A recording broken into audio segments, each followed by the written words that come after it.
क्या शादी से पहले आप पूछते हैं किसी आलिम से कि मैं लड़की का सिलेक्शन में कैसे करूं, शादी की तकरीब में कैसे करूं, हल्दी की रस्म कैसी है हजरत बता दें?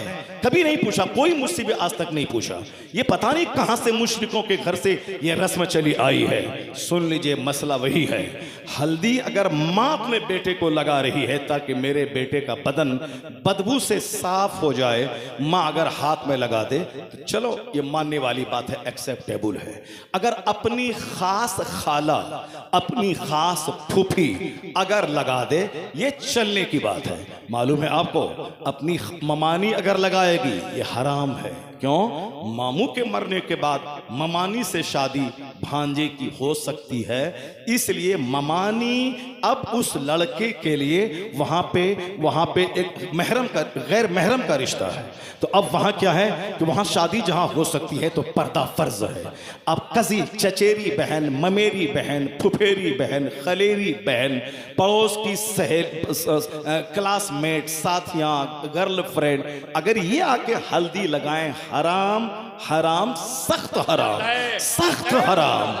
हल्दी की रस्म एक तो मुशरिकों के घर से आई है, काफिरों के घर से आई है, और अगर उसमें जवाज का पहलू ढूंढ लिया जाए तो एक पहलू यह है कि बदन की बदबू दूर करने के लिए हल्दी लगाई जा सकती है। या तो लड़का खुद से लगा ले, अपने बदन में अच्छा से लगा के नहा धो ले, और फिर इस जमाने में जबकि पियर्स है, महंगे महंगे साबुन है, खुशबूदार साबुन है, तो फिर इस जमाने में वो हल्दी रगड़ने का क्या महत्व रह जाता है? इसका मतलब है कि बदन को साफ नहीं करना है, एक हिंदुआना रस्मों रिवाज पर अमल करना है, एक नई रस्म को फरोग देना है। अपनी खास चची से भतीजे का हल्दी लगवाना हराम, सख्त हराम। क्यों? इसलिए कि अगर चचा मर जाए तो चची से भतीजे की शादी हो सकती है, और जिससे शादी हो सकती है तो फिर उससे उसके लिए पर्दा करना फर्ज होता है। ऐसा नहीं कि चची है माँ के बराबर है, माँ और चची एक नहीं है, माँ से निकाह नहीं हो सकता, हराम हराम हराम। ये माँ है, और चची से निकाह हो सकता है। अगर चचा मर जाए या चचा तलाक दे दे तो जवान भतीजे से चची की शादी हो सकती है। तो अब वहां ये नहीं बोला जाएगा अपने मन के मुताबिक ये भतीजा है, बेटे के समान है, बेटा है, बेटा नहीं है, तुझका तेरा पर्दा करना फर्ज है, पर्दा करना फर्ज है। कजिन से, चचेरी बहन से, चचेरे भाई, अपनी भाभी से हल्दी लगवाना हराम, सख्त हराम है।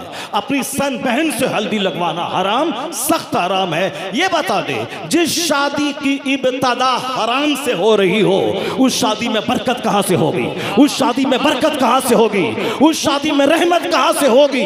आज दुनिया में जो शादियां नाजायज तरीके से हो रही हैं, वह शादी टूट रही है तलाक पर, वह शादी टूट रही है केस मुकदमा पर। शादी के 2 महीने के बाद लड़की लड़के के साथ रहना नहीं चाहती, या लड़का उस लड़की के साथ रहना नहीं चाहता, और शादी की रात में भी फोन से अजनबी मर्दों से बात हो रही है, या तो लड़का उसे तलाक दे देता है या लड़की अपने शौहर को अपने करीब नहीं आने देती है। तो जिस शादी की इब्तिदा खिलाफे सुन्नत हो, खिलाफे शरीयत हो, वह शादी टूट जाती है। आगे जाके तलाक पे, तकरार पे, लड़ाई पे, झगड़े पे, बेबरकती पे। और जो शादी हलाल तरीके से हो, सिंपल तरीके से हो, सुन्नत तरीके से हो, सादे ढंग से हो, फजूल खर्ची के बगैर हो, कम खर्च वाली शादी हो, जिसका निकाह मस्जिद में हो जाए, जिसका निकाह 4 आलिम के दरमियान में हो जाए, जहां पे कोई ताम झाम न हो, 100 गाड़ी की बारात न हो, जहां लड़की वाले को रोला रोला कर सोना चांदी न लिया जाए। लड़की हमारी बीवी है, उन हमारी बीवी का बाप हमारा बाप समान है। तो जो बाप को जमीन बेचवा के, जो राडो घड़ी पहना हो, जो अपनी बीवी के बाप की जमीन बेचवा कर जो कार पे चल रहा हो, जो अपनी बीवी के बाप को रोला कर अपने घर को फर्नीचर से भरा हो, ऐसा कभी नहीं होगा कि वह बीवी का दिल जीत पाए, उनकी मोहब्बत का रिश्ता हमेशा मजबूत हो, नहीं होगा। वह शादी टूटेगी। कब टूटेगी? तलाक पर, तकरार पर, लड़ाई झगड़े पर, नाफरमान औलाद पर। और जो शादी मस्जिद नबवी में हुई थी, एक तरफ फातिमा ज़हरा थी, एक तरफ मौला अली थे। न कोई बारातियों का तामझाम था, वह चंद सहाबा थे और सिंपल ढंग से मुस्तफ़ा ने शादी दिला दी। उस शादी दुनिया की तारीखी शादी, ऐतिहासिक शादी, दुनिया की हिस्टोरिकल शादी। जब शादी सिंपल हुई और माँ फातिमा ज़हरा हुई और बाप मौला अली हुए, तो अल्लाह ने तारीख रचने वाला, दुनिया बदलने वाला, हिस्ट्री को चेंज करने वाला, अपने खून से इस्लाम की तारीख रचने वाला बेटा हसन और हुसैन जैसा अल्लाह ने अता फरमा दिया। जिंदाबाद। शादी सिंपल होती है और जब माँ जबरदस्त होती है और जब बाप जबरदस्त होते हैं तो अल्लाह ताला उस शादी को इतनी दायमी बना देता है, परमानेंट बना देता है। वो शादी टूटती नहीं है, उम्र बढ़ती जाती है, मोहब्बतें बढ़ती चली जाती हैं। शादी में लड़कियों का दीन देखा जाता है, लड़कियों का मुंह नहीं देखा जाता है, लड़कियों की नाक नहीं देखी जाती है। हम लोग लड़कियों की नाक देखते हैं, नापते हैं इंच और टेप से कि नाक कितनी लंबी है और नाक कितनी चिपटी है। इंच और टेप से हमारी बहनें सब जाती है और वहां से नाप करके आती है, कहती नहीं बाप तो बोला ओके, माँ बोली ओके, लड़का भी छुप छुपा के देखा कहा ओके, मगर ये बहन और बहनोई का कहा ना, मैं अपने भाई की शादी इस तरह की लड़की से मैं नहीं होने दूंगी। यानी शादी के मौके पर सब मालिक बन जाते हैं, बहनोई मालिक, बहन मालिक, सब भाभी मालिक, सब मालिक बन जाते हैं। और शादी के बाद कल लड़की जिद्दी है, चुड़ैल है, गैर मर्दों से बातें करती है, कोई पूछने तक नहीं आती है बहन ना बहनोई के कैसा चल रहा है, क्या तुम खुश हो, डिलाइटेड हो, तुम्हारी जिंदगी मजे से गुजर रही है, तुमसे तेरी बीवी खुश है, बीवी तुमसे खुश है। कोई न बिरयानी खा के वो पेपर से मुंह साफ करने वाला ना आके पूछता है, न साहब उनकी बहन आके पूछती है, और न कोई बहनों आके पूछता है। अब तो इसी को झेलना है, इसी को झेलना है, चाहे चुड़ैल रहे तो भी झेलना है, जिद्दी रहे तो भी झेलना है। अपनी इज्जत बचाने के लिए बहुत कुछ बर्दाश्त कर लेना है। एक कौम में मुस्लिम नबी की सुन्नतों की मुखालफत करने के बाद अगर कोई चाहता है कि मेरी जिंदगी में सुकून आए, अल्लाह की कसम ऐसा कभी नहीं होगा। आज देखते हैं मोटे मोटे आदमी का बदन सूख गया, चेहरा सूख गया, इधर पेट पूरा निकल गया। किसका? अरबपति, खरबपति, 100 बीघा जमीन के जोतने वाले जमींदार, सबकी हालत खराब हो गई।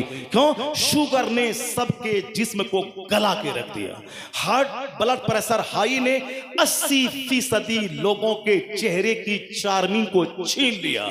ये हर घर की कहानी है। 90 साल की बूढ़ी मां अगर प्रेशर की दवाई खाएं, चलो ठीक है, ये तो 18 साल के जवान प्रेशर की दवाई खा रहे हैं, गुस्से में जी रहे हैं, तनाव में जी रहे हैं, चेहरा सूख गया, हाथ सूख गया, पांव सूख गया, या पेट थोड़ा सा ऊंचा है, बाकी ऊपर नीचे पूरा सूखा हुआ है लकड़ी की तरह। ये क्या है? दुनिया में सजा है। किसकी सजा है? ज़िनाकारी की सजा, इकलामबाजी की सजा, मुश्तजनी की सजा, हैंड प्रैक्टिस की सजा, गली कूचे में झांक झांक कर दूसरों की बहू बेटी को देखकर आंख से मजा लेने की सजा, ये मोबाइल में गंदी तस्वीरें देखने की सजा, हिर्स की सजा, हवस की सजा, लालच की सजा, नफ्स की गुलामी की सजा।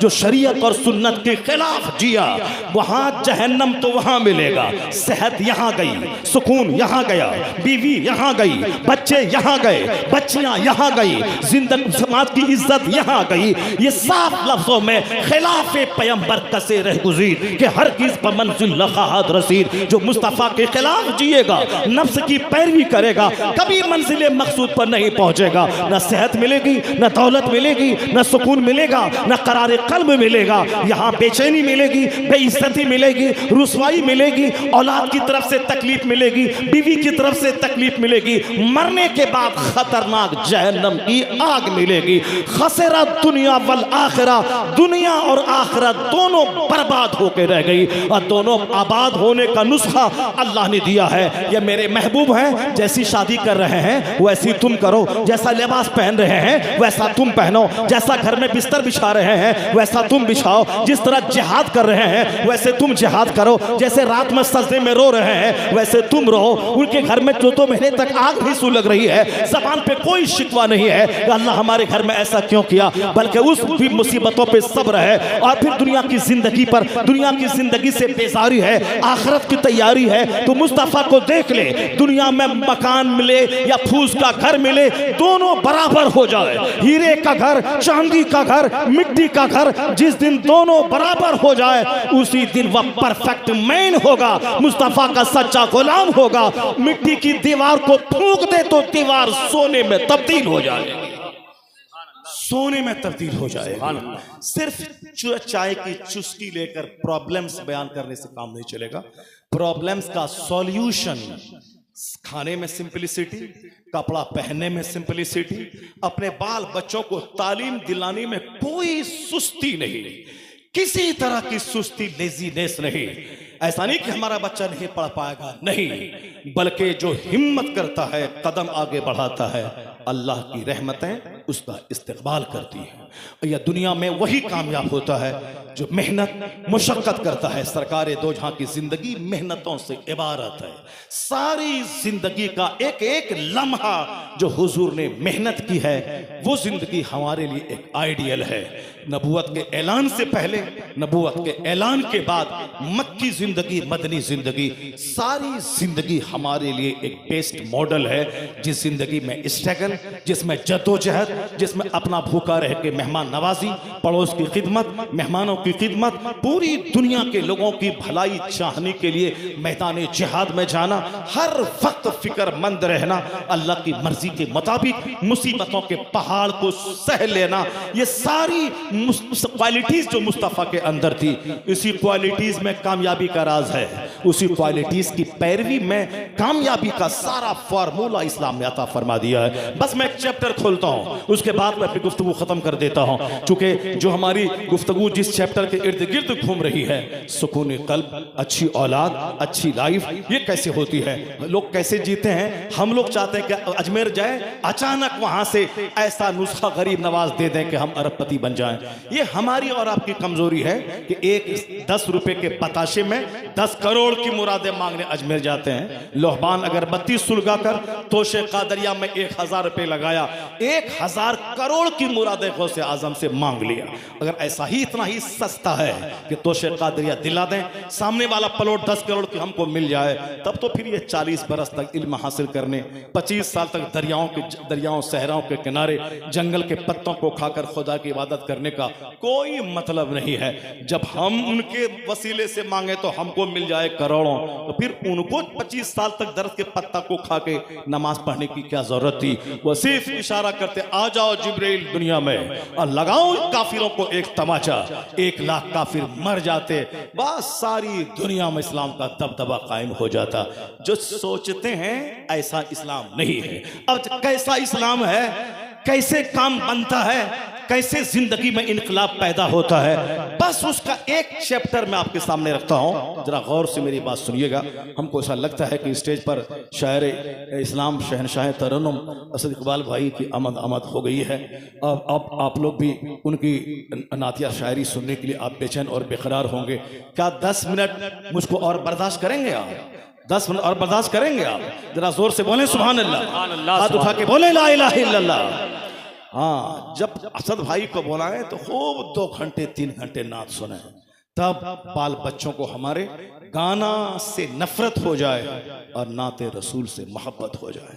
और जब शहरियार रजा कादरी को बुलाएं तो 3 घंटे की तकरीर करवाएं, हदीस और कुरान सुनाए, ताकि बच्चा अफसाना, फिक्शन, नॉवेल नहीं पढ़े, कुरान और हदीस पढ़ने का आदी हो जाए, हमारी जिंदगी में इनकलाब पैदा हो जाए। तो उसके लिए एक दिन में काम नहीं चलेगा कि एक दिन में असद भाई भी हों और एक दिन में शहरियार भाई भी हों, नहीं चलेगा। एक दिन असद भाई रहें, नातिया मुशायरा चले, और एक दिन शहरियार भाई रहें, हदीस कुरान की बात हो, तकरीर होती रहे। यह मेरा मशवरा सारे हिंदुस्तान के लोगों के लिए है। कैसा मशवरा है? अच्छा मशवरा है कि नहीं है? हिंदुस्तान के सारे लोगों के लिए ही मशवरा है। और हमारे हाफिज कारी हशमुद्दीन भाई ने जो काम किया है, मैंने वहीं से गुफ्तगू का आगाज किया था कि डिफरेंट काम किया है। दूसरे लोगों के पास माल होता है तो अपने बच्चे के अकीके में वो किसी किन्नड़ हिजड़े को बुला के नचवाता है, वो साहब किसी फिल्म के एक्टर को बुला के नचवाता है। जैसे बिहार में एक कोई शख्स था, नेता, उसको करोड़ों का जब घर बनाया तो बंबई से किसी हीरोइन को बुलाया ताकि उसके नाम पे 10-20 हजार लोग जमा हो जाएं। तो लोगों की भीड़ जुटाने के लिए कोई क्रिकेटर, कोई हॉकर, कोई फुटबॉलर, कोई फिल्म के एक्टर को बुलाते हैं। मगर हाफिज कारी हशमुद्दीन साहब को मैं दाद देता हूं कि इन्होंने औलाद अल्लाह की नेमत है, उस नेमत का शुक्राने का नाम अकीका है। तो अकीका और खतना के मौके पर इसने किन्नड़ को नहीं, एक्टर को नहीं, आलिम और हाफिजो कारी उलमा की जमात और दीन की खिदमत करने वाले उलमा को बुलाकर ये बता दिया कि हम नचवाने वाले नहीं हैं, हम तो कुरान हदीस सुनाने वाले लोगों में से। अल्लाह रब्बुल इज्जत जब पैसा दे तो दीन का काम करे, ताकि 10 लोग अगर जमा हो जाएं, एक बंदे का सीना अगर अंदर से हिल गया, वह परफेक्ट मोमिन बन गया, अपनी जिंदगी के गुनाहों को त्याग देने पर रजामंद हो गया और एक अच्छी लाइफ गुजारने का फैसला कर लिया, तो 50 करोड़ की बिल्डिंग बनाना एक तरफ, एक आदमी को गुलाम में मुस्तफा बना देना एक तरफ, एक आदमी को गुलाम मुस्तफ़ा बना देना एक तरफ। ये काम हशमुद्दीन साहब ने किया कि कम से कम 10,000, 5,000, 2,000 लोग जमा हो जाए, दीन सीख लें। सीना तो हिलेगा, हिलता तो है। ऐसा नहीं है कि हम आपकी गर्दन में चादर डाल के मस्जिद में घुसा दें, नहीं नहीं, हमारा काम सिर्फ बता दें। कुरान ये कहता है, हदीस ये कहती है, मुस्तफ़ा ये कहते हैं, अल्लाह ये कहता है, उलमा कराम ये कहते हैं, इस्लाम ये कहता है, ये हक है, बता देना है, बता देना है। हजारों में कोई बंदा तो होगा जो अंदर से हिलेगा और सच्चा गुलाम मुस्तफ़ा बनने का जब अहद कर लिया, तो एक बंदे का नेक बन जाना हजारों बीघा जमीन खरीदने से बेहतर है, समझने वालों के लिए। अब जरा एक तारीख का चैप्टर में खोलता हूं शॉर्ट में, वरना बात से बात पैदा होती है, इसी तरह से बात छोटी होती है, फैलते फैलते 3 घंटे की तकरीर हो जाती है, क्योंकि बात से बात पैदा होती चली जाती है। तो मैं अगर इस चैप्टर में बात से बात पैदा करूं तो 3 घंटे और लग जाएंगे, मगर बिल्कुल शॉर्ट करके 1 घंटे की बात को 5 से लेकर 10 मिनट के अंदर मैं समेट दूं। मेरी माँ बहन बेटियां भी गौर से सुन लें, हमारे नौजवान बच्चे भी गौर से सुने, जो हमारे बूढ़े हैं, जिनके पास बाल बच्चे हैं, शादी ब्याह हर घर की कहानी है, सारे लोग देखें कि अल्लाह रब्बुल इज्जत की विशाल दुनिया में सिस्टम कैसे है, कैसे अल्लाह ने हमारे इंसान के बनने से पहले कितने करोड़ साल पहले अल्लाह ने आसमान बनाया, जमीन बनाई, तब जाके जिन्नात को पैदा किया, फरिश्तों को पैदा किया, फिर आखिर में ये जनाब इंसान को पैदा किया। अल्लाह ने जमीन आसमान की तारीख करोड़ों साल पुरानी है, हमारी तारीख बमुश्किल तमाम 10 से लेके 12,000 साल की इंसान की तारीख है। यह इंसान बहुत एहतमाम के साथ, ताकि जब यह दुनिया में जाए तो इसको जिन जिन चीजों की जरूरत है वो सारी चीजें मुहैया करा दी जाए। सूरज की रोशनी की जरूरत है, चांद की चांदनी की जरूरत है, सब्जी की जरूरत है, जानवर की जरूरत है, फसलों की जरूरत है, क्लाइमेट गर्मी सर्दी बरसात की जरूरत है, सबकी जरूरत है। तो अल्लाह ने सारा लाइफ सपोर्टिंग सिस्टम दे दिया ताकि मेरे बंदे की जिंदगी इस जमीन पर कायम रह सके। यहां से 30,000 फीट की बुलंदी पर अगर आप उड़ते हैं जहाज पर, तो वहां एयर होस्टेस कहती है कि पायलट कहता है कि प्लेन से बाहर की जो टेम्परेचर है, बाहर का जो टेम्परेचर है वो -33 डिग्री है, -33, -126 नहीं, -40 डिग्री बाहर का क्लाइमेट है। अगर थोड़ा सा शीशा खोल दें तो बाहर की सर्दी की वजह से आदमी का हाथ पांव सारा जिस्म गल जाए, क्योंकि -40। मगर हमारे वहां उड़ने रिलैक्स करने के लिए मसनूई तौर पर आर्टिफिशियली उस तरह से 30 डिग्री सेल्सियस का टेम्परेचर बनाया जाता है ताकि हम आराम से वहां रह सकें, 10 घंटे का सफर आराम से कर सकें। बाहर का क्लाइमेट कुछ है, अंदर का क्लाइमेट मेरे जिंदा रहने के लिए इस तरह का बनाया जाता है। उसी तरह यहां से थोड़ा सा ऊपर आप जाएं तो जिंदा नहीं रह पाएंगे। ये जमीन का क्लाइमेट हमारे जिंदा रहने के लिए है, जहां पे सब कुछ लाइफ सपोर्टिंग सिस्टम हमारे लिए है कि मैं खाऊं तो खाना क्या बने, मैं पानी पीऊं तो क्या बने, हवा कैसी चले, मौसम कैसे बदले। उसी तरह दुनिया में इनकलाब लाने के लिए एक जबरदस्त पर्सनैलिटी की जरूरत होती है, जो तकलीफें उठाकर, मुसीबतें झेलकर अल्लाह रब्बुल इज्जत की जात पर मजबूत एतकाद और यकीन के साथ जीकर दुनिया वालों के लिए रोल मॉडल हो जाए।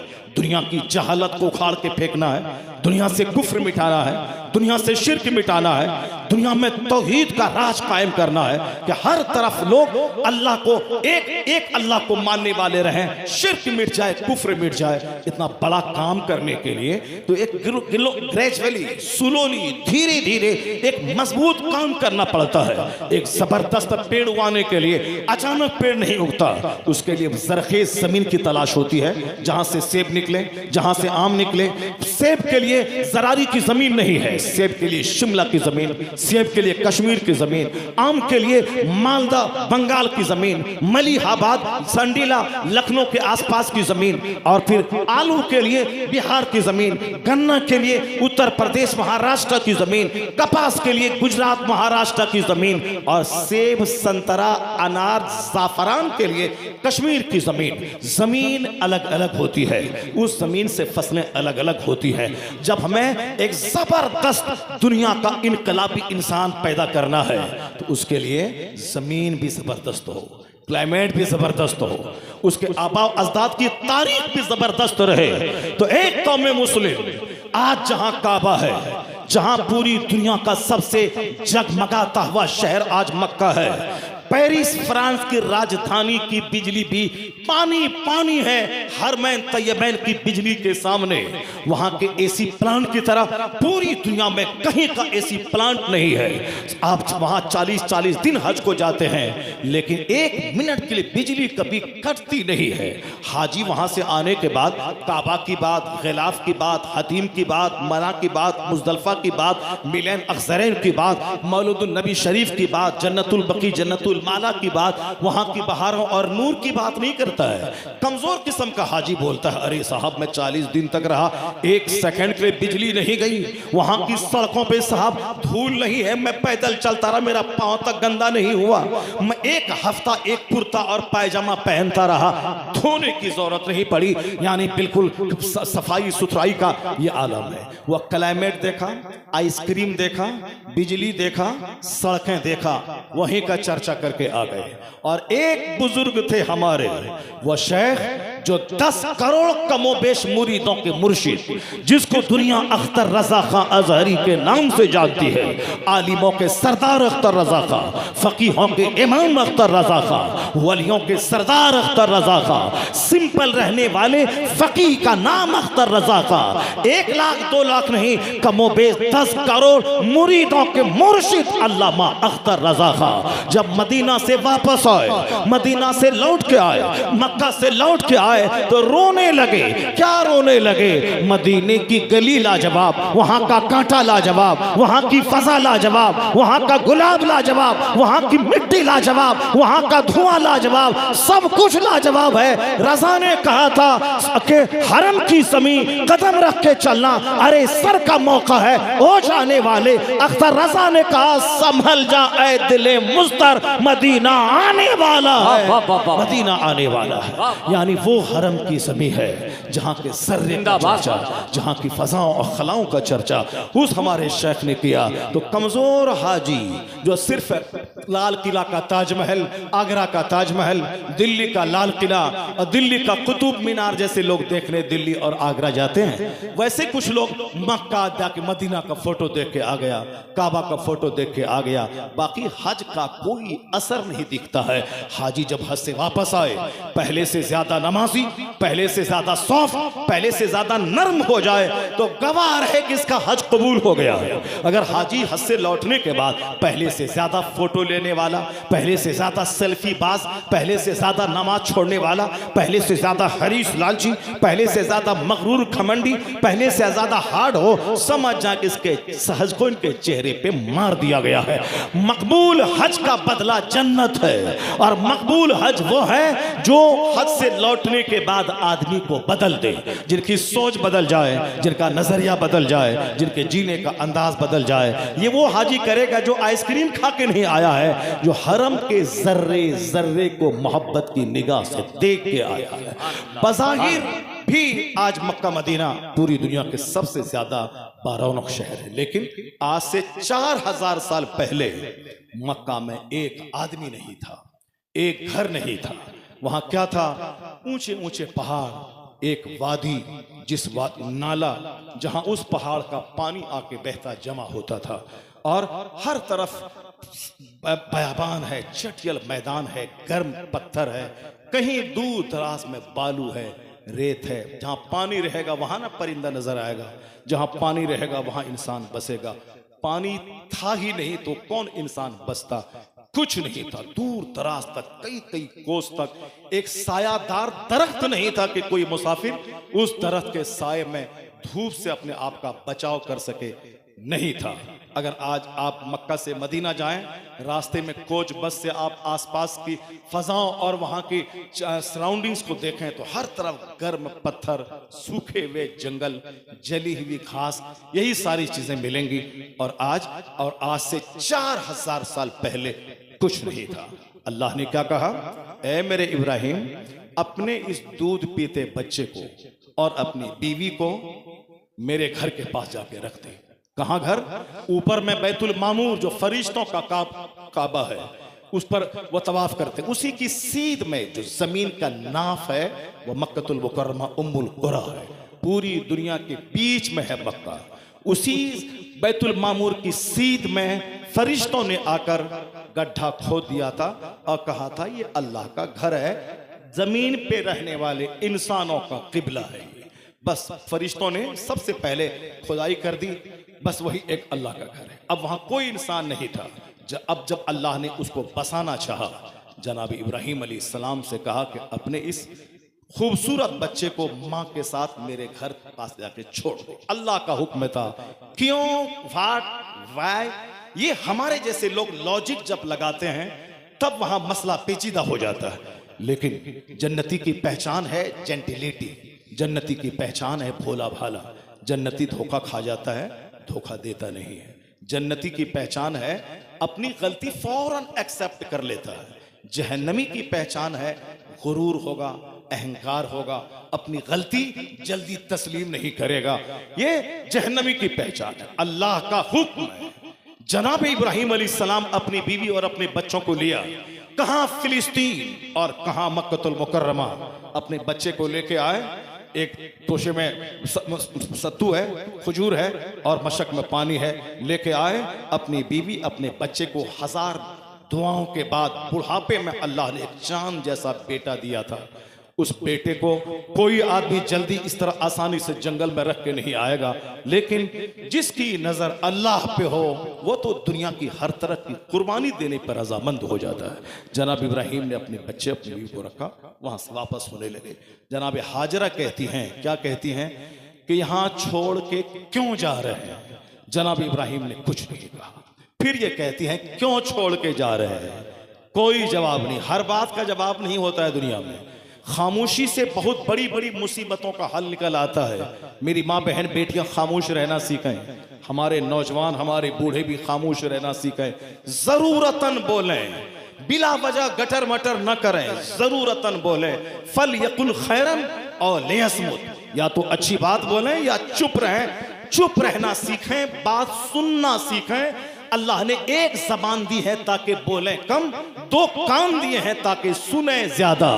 तो मेरी माँ बहन बेटियां अगर सुने ज्यादा, बोले कम तो 90 साल की बुढ़िया हो जाएंगी, शौहर की निगाहों से कभी उतरेंगे नहीं। अगर ये कम बोले, शौहर अपना दिल उनके पांव के नीचे बिछा देगा। शौहर सिर्फ ये सुनना चाहता है कि मेरी बीवी ये मेरी तारीफ करे, मैं जो कहूं ये मेरी बात माने और अपनी जबान नहीं चलाए। सैयदा हाजरा ने कहा, क्यों छोड़ के जा रहे हैं?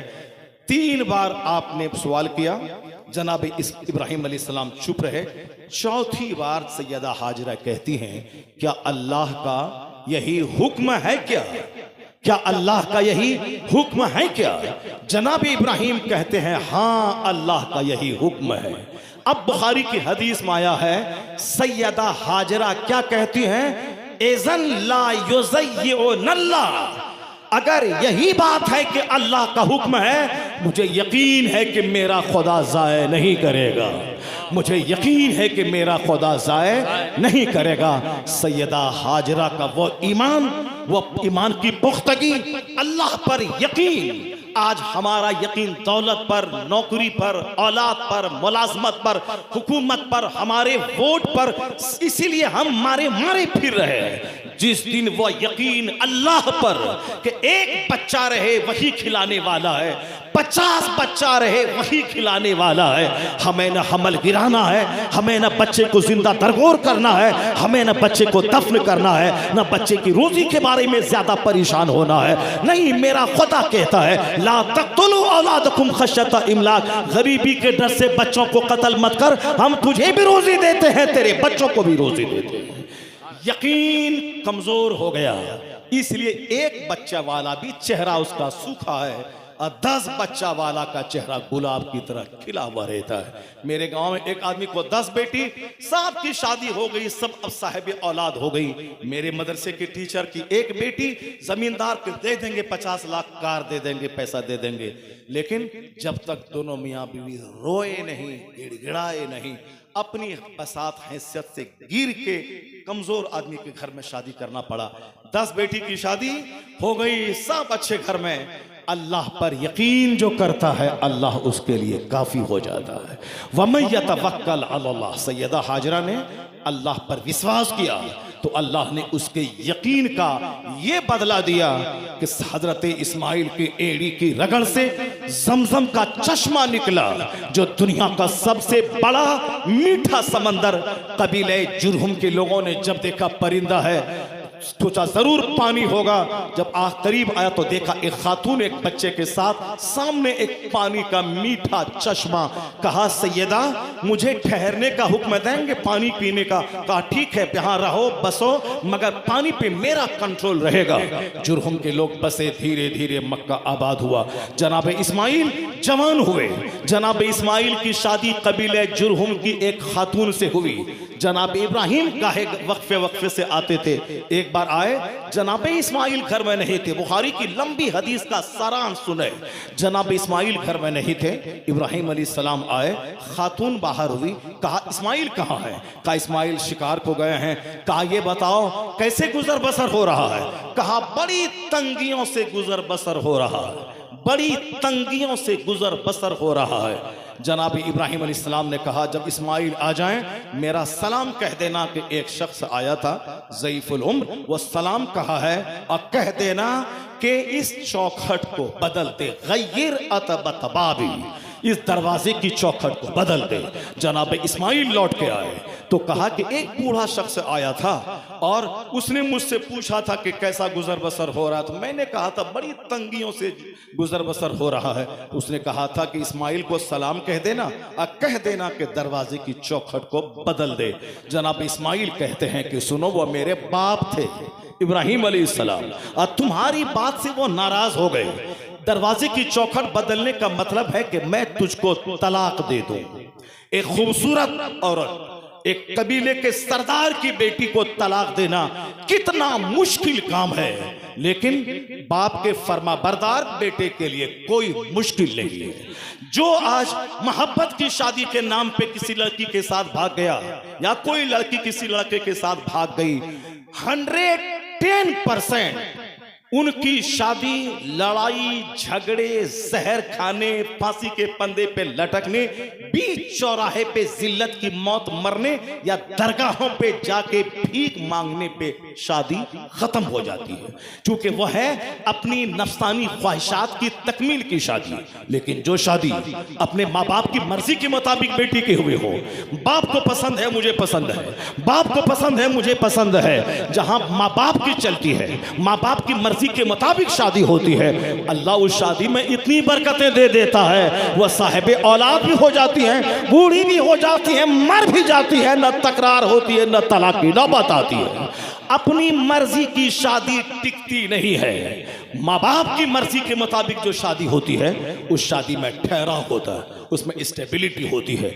जनाब इस्माइल अलैहिस्सलाम ने खूबसूरत जवान कबीले के सरदार की बेटी को बाप की मर्जी के मुताबिक अपनी बीवी को तलाक दे दिया, तलाक दे दिया। तलाक दे देना चाहिए। अगर कोई औरत नमाज ना पढ़े, शौहर की बात ना माने, गैर मर्दों से चोरी छुपे फोन से बात करे, वह शौहर की गैर मौजूदगी में बिस्तर पे दूसरे मर्दों को सुलाए, उसको तो तलाक दे ही देना चाहिए, क्योंकि नापाक औरत के साथ रहने वाला उसकी भी सोच और तबीयत सब नापाक हो जाएगी। ये सारा काम पहले लोग करते थे, आज तो चूंकि लड़का भी गंदा लड़की भी गंदी, तो दोनों कहता चलो जो पहले तुम किया तुम्हारा माफ, मैं जो किया मेरा माफ, अब चलो उसके बाद भी नहीं हुआ, चलो तुमको जो करना है करती रहो, मुझको जो करना है मैं करता रहो। यानी आदमी इस हद तक गिर गए। पहले हल चलाने वाला काश्तकार अगर अपनी बीवी को दूसरों के पास बात करते देखता था, तलाक दे देता था, अब तू मेरे पास रहने के काबिल नहीं है। अब कहां तलाक देता है, वह गवर्नमेंट का ऐसा डर छा गया है, तलाक देगा तो बस सीधे जेल में हथकड़ी पहना दूंगा। अब जाहिर सी बात है, पलंग नहीं लाई, कुर्सी नहीं लाई, कार नहीं लाई, तो तलाक दोगे तो जेल जाना पड़ेगा। लेकिन अगर शरीयत पे अमल नहीं करे, खुद तुम नमाजी हो वह नमाज ना पढ़े, खुद तुम तहज्जुद पढ़ते वो ना पढ़े, तब तो तलाक की धमकी भी नहीं देना होगा, तुमको वह देखेगी उसी सांचे में ढलती हुई नजर आएगी। जब तुम मोबाइल चालक हो जाओगे, वह भी मोबाइल चालिका बन जाएगी। तो दोनों अपने अपने घर में, उस घर में तुम मोबाइल चलाओ, इस घर में हम मोबाइल चलाएंगे, दोनों अपने अपने आप में खुश रहो। जनाब इस्माइल अल्लाह रब्बुल इज्जत को खुश करने अपने वालिद गिरामी के हुक्म पाकर बीवी को तलाक दे दी। अल्लाह के लिए तलाक दिया था। जो अल्लाह के लिए मुसीबतें सहता है, अल्लाह ताला गैब से उसका बेहतरीन बदल अता फरमा देता है। जनाब इस्माइल की शादी तलाक के बाद दूसरे कबीले के सरदार की बेटी से हुई। फिर अचानक जनाब इब्राहिम अलैहिस्सलाम आए, इत्तफाक से जनाब इस्माइल घर में नहीं थे। पूछा बेटी कैसा गुजर बसर हो रहा? कहा अब्बू बहुत अच्छे से गुजर बसर हो रहा है, हर हाल में अल्लाह का शुक्र है। ऐसा नहीं कि घर चावल से भर गया, पहले चावल नहीं था, नहीं, हालत तो वही थी, मगर सोच के हर हाल में अल्लाह का शुक्र है। बड़े अच्छे से दिन गुजर रहे। जनाब इब्राहिम ने क्या कहा? इस्माइल आए तो सलाम कह देना, और कह देना सब्बित अतबतबाबी, इस दरवाजे की चौखट को बरकरार रखे, इसको बदले नहीं। जनाब इस्माइल आए, बीवी ने बयान की, कहा वो मेरे बाप इब्राहिम थे और तुम्हारी इस बात से बहुत खुश हुए। तब उन्होंने कहा कि इनको तलाक मत देना, इस चौखट को सलामत रखना। कमजोर औरत कभी कमजोर औलाद जन्म नहीं देती है। ताकतवर औरत, अल्लाह पर मजबूत यकीन रखने वाली औरत, गरीबी में सब्र करने वाली औरत, नेमतों का शुक्र करने वाली औरत, शौहर की फरमाबरदारी करने वाली औरत, उसकी पेट से लुच्चा पैदा नहीं होता, लफंगा पैदा नहीं होता। जनाब इस्माइल की बीवी, जनाब इस्माइल की माँ किस कदर अल्लाह पर मजबूत यकीन करने वाली थी। क्यों? उन्हीं के खानदान से कुरैश का खानदान आने वाला था। उस कुरैश में बनु हाशिम आने वाले थे, उस बनु हाशिम में अब्दुल मुत्तलिब आने वाले थे, उस अब्दुल मुत्तलिब में हजरत अब्दुल्ला आने वाले थे, उसी हजरत अब्दुल्ला के घर से रसूलुल्लाह चमकने वाले थे, जहां से पूरी दुनिया का इनकलाब लाने वाला पैगंबर आजम जाहिर होने वाला हो। उसकी माँ, उसकी दादियां, उसके खानदान खानदान की औरतें कमजोर नहीं होंगी। इसलिए अल्लाह ने मक्का को बसाया। जनाब इब्राहिम ने अपनी बीवी और अपने बच्चों की जबरदस्त तरबियत की और जनाब इस्माइल की बीवी के लिए एक जबरदस्त अल्लाह से डरने वाली खातून का इंतजाम फरमाया। एक ग्रेजुअली तो कई हजार साल के बाद उसी खानदान में से बनु मुत्तलिब आए, बनु हाशिम आए, उसी में अब्दुल्ला आए और अब्दुल्ला के यहाँ रसूलुल्लाह जगमगाते हुए तशरीफ लाए। पूरी दुनिया में इनकलाब बरपा हुआ। इनकलाब पैदा करने के लिए जबरदस्त बाप का होना जरूरी है, जबरदस्त दादा का होना जरूरी है। इसलिए जनाब आला हजरत ने फरमाया, यही बोले सिदरा वाले जवाने जहां के थाले सभी मैंने छान डाले, पर तेरे पाए का ना पाया, तुझे यक न यक बनाया, तुझे हमद है खुदाया। जब बाप हुए मौला अली, माँ हुई फातिमा, तब बेटा हसनैन की शक्ल में आए। जब बाप हुए सैयद मूसा साले जंगी दोस्त और माँ हुई सर से लेके पांव तक नेकी का पुतला, तब बेटा अब्दुल कादिर जिलानी की शक्ल में पैदा हुआ। और जब बाप हुए सैयद गयासुद्दीन जैसा जाहिद और माँ हुई रात भर मुसल्ले पे बैठकर सजदा करने वाली, तब बेटा मोइनुद्दीन अजमेरी की शक्ल में 90 लाख मुशरिकों को साहिब ईमान बनाने वाला पैदा हुआ। और जब बाप हुए मुफ्ती नकी अली खान और माँ हुई आबिदा साहिदा, तब बेटा शेखुल इस्लाम सैयदी अहमद रजा खां फाजले बरेलवी पैदा हुए। और जब बाप हुए अहमद रजा और माँ हुई तहज्जुद गुजार, तब बेटा मुफ्ती आजम हिंद मुस्तफ़ा रजा खां पैदा हुए। और जब दादा हुए हुज्जतुल इस्लाम और नाना हुए मुफ्ती आजम हिंद और बाप हुए मुफस्सिर आजम हिंद और माँ हुई अब पर्दे में रहने वाली, अपने जेवरात को बेचकर मदरसा के टीचर की तनख्वाह दिलाने वाली, तब उसी कोख का बच्चा 10 करोड़ मुरीदों का मुर्शिद अख्तर रजा का अज़हरी की शक्ल में पैदा। नारे तकबीर, नारे रिसालत, जश्न ईद मिलादुन नबी। जैसी जमीन वैसी फसल, जैसा दरख्त वैसा फल, जैसी माँ वैसा बच्चा, जैसा बाप वैसी औलाद।